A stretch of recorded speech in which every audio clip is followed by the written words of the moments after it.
മുസ്ലിം അല്ലാത്തവർക്ക് അർഹത. നിങ്ങൾ ആലോചിക്കുന്നുണ്ടാവും എന്താണ് ഇവൻ പറയുന്നത് എന്ന്. മറ്റൊന്നുമല്ല, നമ്മുടെ സിറ്റിസൺഷിപ്പ് അമെൻഡ്മെന്റ് ആക്ട്, നമ്മുടെ ഇന്ത്യ രാജ്യത്ത് വലിയ കോളിളക്കങ്ങൾ സൃഷ്ടിച്ച ഈ CAA എന്ന് പറയുന്ന ഈ പൗരത്വ ഭേദഗതി നിയമം, ഈ പൗരത്വ ഭേദഗതി നിയമത്തിൽ വീണ്ടും ഭേദഗതി വരുത്തിയിരിക്കുകയാണ് കേന്ദ്ര സർക്കാർ, അതായത് കേന്ദ്ര ആഭ്യന്തര വകുപ്പ്, അതായത് അമിത്ഷാ എന്ന് പറയുന്ന ഇന്ത്യ കണ്ട ഏറ്റവും വലിയ വർഗീയവാദി. ഈ വ്യക്തി ഇപ്പൊ പുതിയ ഒരു ഭേദഗതി ഈ സിറ്റിസൺഷിപ്പ് അമെൻഡ്മെന്റ് ആക്ടിൽ കൊണ്ടുവന്നിരിക്കുകയാണ്.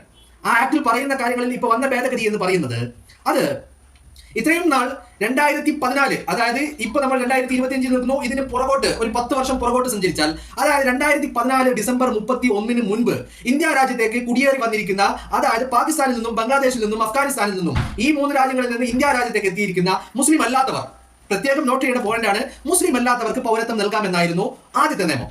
ഇപ്പോ ആ നിയമത്തിൽ വീണ്ടും ഭേദഗതി വരുത്തിയിരിക്കുന്നു. ഇപ്പൊ വന്നിരിക്കുന്ന ഭേദഗതി അനുസരിച്ച് 2024 ഡിസംബർ 31 മുൻപ്